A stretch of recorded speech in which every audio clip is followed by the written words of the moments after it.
These are the companions. These are the people who knew the circumstance of the revelation. Which ayah was revealed in which circumstance. They are the ones who saw the Prophet ﷺ pray. They saw him with their eyes. They saw the Prophet ﷺ fast and make hajj. And so on and so forth. So they lived with Rasulullah ﷺ.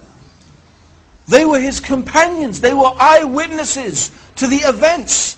They would sit and learn directly from Rasulullah ﷺ about the deen. So who could know better about Islam than his companions? It is absolutely logical that the people who would know best about this religion are the people who studied from the messenger to whom this religion was revealed.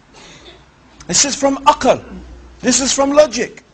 Actually, this is also the main reason why when I first became Muslim, I could never become Shia. I could never have become a Shia. Because when I first became Muslim, in fact, at the time, the Iranian Revolution was very strong. And outside the mosque where I now work, which is the main mosque in London, the Regent's Park Mosque, the Central Mosque, every week you used to have the Shia handing out a newspaper, Al-Khayran it was called. And we used to read it avidly. And we used to follow this slogan, no East, no West, Islam is the best, and all that type of stuff. Okay? And you know, Khomeini for many people was a big hero, because it seemed as if he had shown to the world that once again we could implement Islam and have an Islamic state as we thought. But so I began to study Shiism and what it was teaching and what it was saying. And the big conflict I came was the attitude of the Shia towards the Sahaba. Now many of you may know, and some of you may not, that the Shia, first of all, they are a very small minority amongst the Muslims. They are only 15%. 85% of Muslims are Sunnis. Walhamdulillah. The Shia only constitute about 15%. So they are a small minority. However, their claim is, amongst the many things that they say, is that the majority of the companions of the Prophet apostatized from Islam after the death of Rasulullah sallallahu alayhi wasallam. Particularly the three taghuts, who they call, a'udhu billah, the three taghuts, Abu Bakr, Umar and Uthman. They call them the three taghuts, which means, taghut means a false god. Something that anything that is worshipped besides Allah is a false god. And it could mean an unjust ruler who rules according to other than the guidance of Islam. He is a taghut. So they call them the three taghuts, because they claim that Abu Bakr and Umar and Ali, may Allah subhanahu wa ta'ala be pleased with them, usurped and deprived Ali of the rightful inheritance of being the successor of Rasulullah sallallahu alayhi wasallam.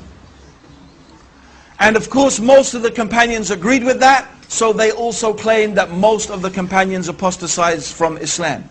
But I thought this is incredible. How is it that Allah chose to be the companions of the messenger, a group of people who after his death apostatized from his religion? And these are the people who spent all of their life with Rasulullah sallallahu alayhi wasallam. These are the people who are ready to give and often did give their lives in the service of Islam to protect the Prophet sallallahu alayhi wasallam and to protect the religion that the Prophet preached.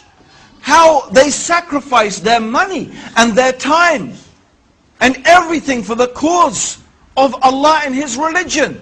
Yet when the messenger dies, they apostatize. It doesn't make any sense. It's illogical. It seems to be a totally irrational proposition.